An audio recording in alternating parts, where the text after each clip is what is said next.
Good morning student. Class 12 physics में हम आज पढ़ेंगे बायो सेवर्ट का नियम। इसमें हम धारावाही चालक से r दूरी पर कोई बिंदु स्थित है P है, उस पर हम चुंबकीय क्षेत्र फाइंड करेंगे।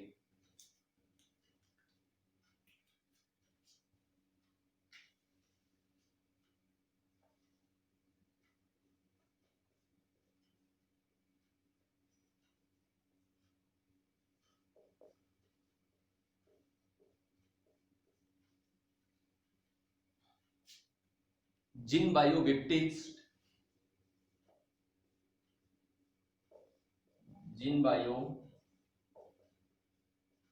बेप्टिस्ट और फेलिक्स सेवर्ट ये वैज्ञानिक ने जिन बायो बेप्टिस्ट और फेलिक्स सेवर्ट ने इस नियम को दिया है, ठीक है। इसलिए इसे कहते हैं बायो सेवर्ट का नियम कहते हैं। इन्होंने, जैसा हमने कूलॉम का नियम फाइंड किया था, ये कूलॉम का नियम पढ़ा था, यह भी उसी से वैसा ही लगभग मिला जुला है। आपका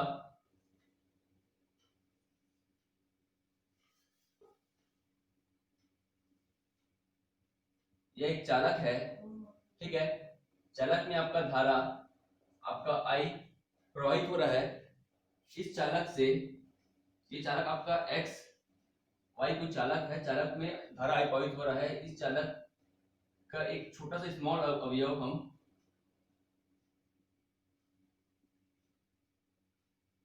छोटा सा अवयव आपका है dl है। Ln का एक चालक है, छोटा सा अवयव dl है। इससे थीटा कोण पर कोई बिंदु है P, जिस पर हमें चुंबकीय क्षेत्र फाइंड करना है। इससे r दूरी पर कोई बिंदु P, जिस पर चुंबकीय क्षेत्र फाइंड करना है। यहाँ पर हम इस प्रकार का चिन्ह लगाते हैं। इसका मतलब है कि चुंबकीय क्षेत्र की दिशा कागज के तल के लंबवत अंदर की तरफ है। चूंकि धारा ऊपर की तरफ है, तो यहाँ पर हमने इस प्रकार का साइन लेंगे और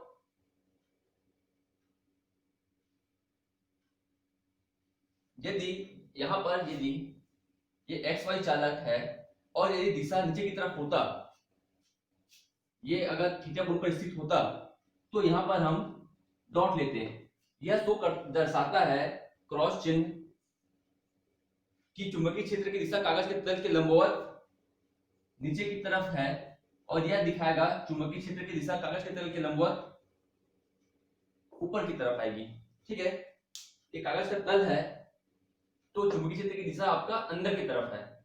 तो हमारा अंदर के बाद जाके जब निकलेगा ये, तो बाहर की तरफ ही आएगा, और ये अंगूठा हमारा धारा की दिशा शो कर रहा है। तो चुंबकीय क्षेत्र की दिशा किस प्रकार है, हमारा कागज के तल के लंबवत अंदर की तरफ है,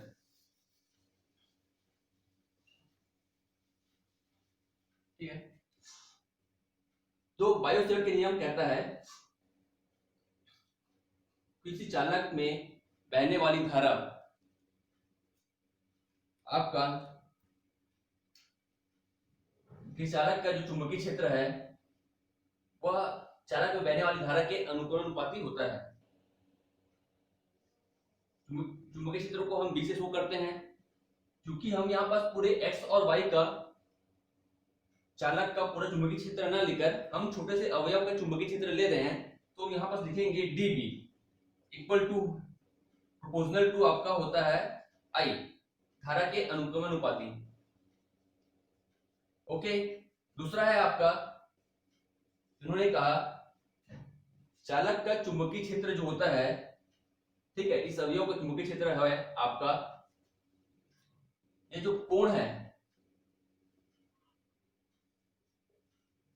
साइन थीटा के आपका होता है अनुपाती होता है। और जो अवयव का जो इसका हम निकालते हैं छोटे से अवयव का लेंथ dl, इसका क्या होता है आपका प्रोपोर्शनल टू होता है कि चालक का चुंबकीय क्षेत्र धारा के अनुपाती साइन थीटा के प्रोपोर्शनल होता है, और dl के प्रोपोर्शनल होता है और आपका होता है दूरी इस अवयव से p के बीच की जो दूरी है उसका वर्ग का व्युत्क्रमानुपाती होता है। यह बायो-सैवर्ट ने बताया। इसे हम अगर एक साथ लिखेंगे तो हम क्या लिखेंगे, db आपका प्रोपोर्शनल टू होगा I dl sin theta upon r square. इसे हम लिखेंगे db equal to k I dl sin theta upon r square, जहां k क्या है, k एक नियतांक है जिसका मान, जो मान है आपका मापन की पद्धति और अवयव और चालक, अवयव मतलब चालक और बिंदु P के बीच के माध्यम पर डिपेंड करता है, माध्यम पर निर्भर करता है। ठीक है, अवयव और बिंदु P के बीच के माध्यम पर डिपेंड करता है। K आपका होता है 4 पाई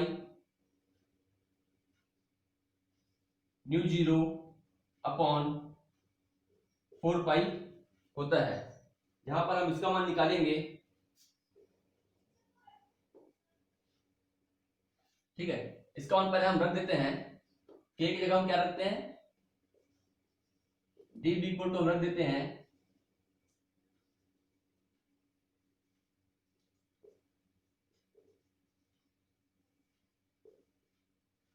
ओके।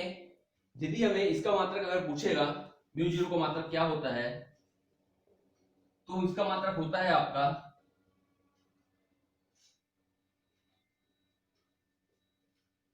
टेस्ला मीटर प्रति एम्पियर होता है। ये मात्रक हमने कहां से निकाला, ये मात्रक हमारा निकलेगा, ये है, इसका मान हम कैसे निकालेंगे, न्यू जीरो को हम क्या लिखेंगे, न्यू जीरो को हम लिखेंगे db, यह आपका ऊपर में गुणा हो जाएगा 4 पाई इंटू आर स्क्वायर बटा आपका आई डी एल साइन थीटा। तो ये आपका एक स्क्वायर और ये डीएल कट जाएगा, दोनों का लेंथ मीटर में है। इसका मात्रक होता है आपका, चुंबकीय क्षेत्र का मात्रक होता है टेस्ला, आई का मात्रक होता है एम्पियर, और आपका ये जो है आर आपको शो करेंगे हम मीटर से, तो हमारा क्या निकलेगा, इसका मतलब निकलेगा टेस्ला मीटर प्रति एम्पियर।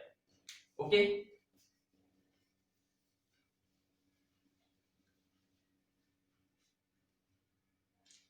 यहां पर इसका मात्रक आपका टेस्ला मीटर प्रति एम्पियर होगा और इसका मान होता है आपका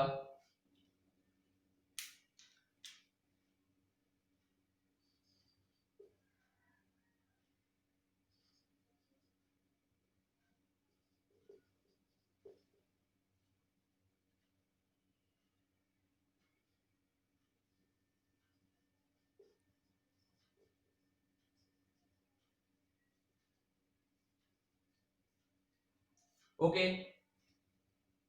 मान लीजिए इसका मान हम क्या यहां रखते हैं, तो हमें क्या मिलेगा, dB इक्वल टू हमें मिलेगा 4 पाई इंटू 10 की पावर -7 बटा 4 pi into I D L sine theta upon R square. ये हमारा कट जाएगा, हमें क्या मिलेगा लास्ट में, लास्ट में हमें मिलेगा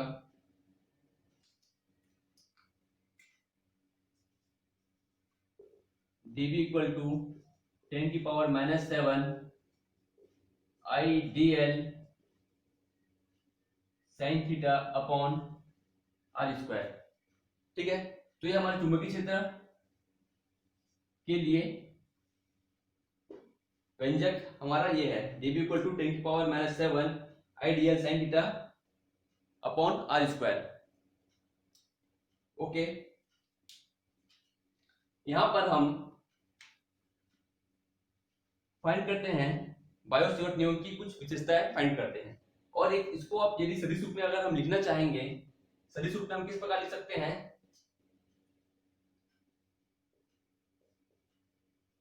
सदिश रूप में अगर हम लिखना चाहेंगे तो जैसे हमारा हमने पढ़ा है vector A cross vector B हमारा क्या होता है ए बी साइन थीटा होता है। वैसे हमारा आईडीएल साइन थीटा है, इसे हम क्या लिख सकते हैं, यहां पर हमारा आई डी एल साइन थीटा है, इसे हम क्या लिख सकते हैं vector I cross vector D L लिख सकते हैं। तो यहां पर रख दीजिए मान। सदिश रूप में हम किस प्रकार लिखेंगे इसे, vector D B equal to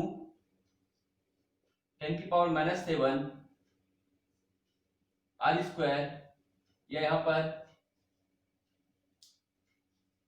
vector I cross vector DL upon r square. Okay, ये हमारा सदिश रूप में हम इसे इस प्रकार लिखेंगे। और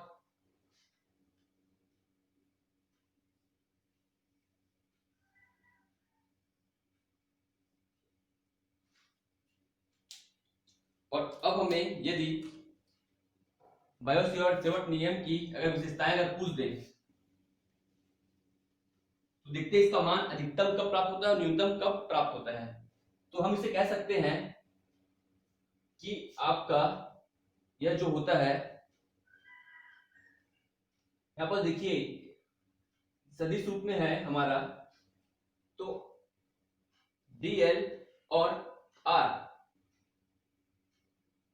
धारा जो है आपका डीएल और आर एक दूसरे के क्या होना चाहिए, आपका लंबवत होना चाहिए। बायो-सेवर्ट नियम की कुछ विशेषताएं पढ़ लेते हैं।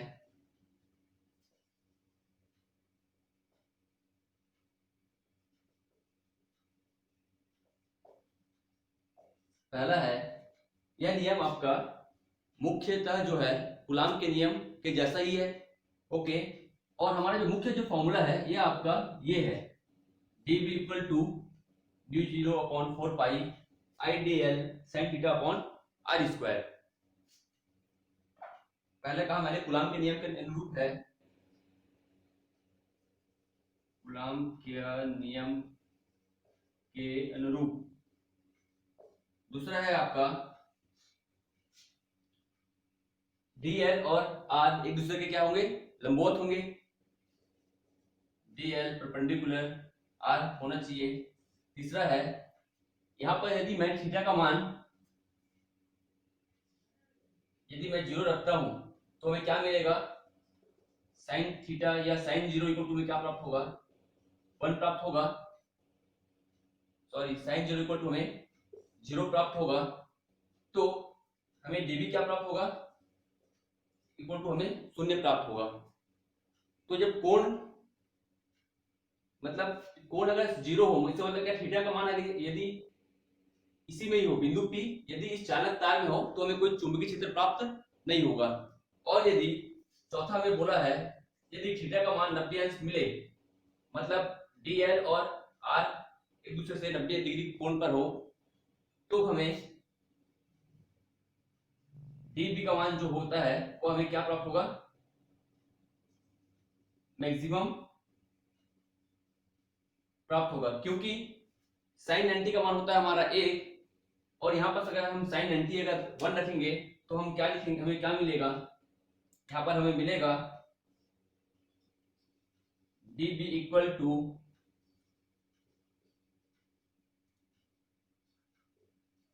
IDL upon r square. ये हमें dB का मान इस प्रकार हमें मिलेगा, ठीक है, इनटू हमारा साइन थीटा का मान 90 का मान क्या आ गया, हमारा 1 आ गया।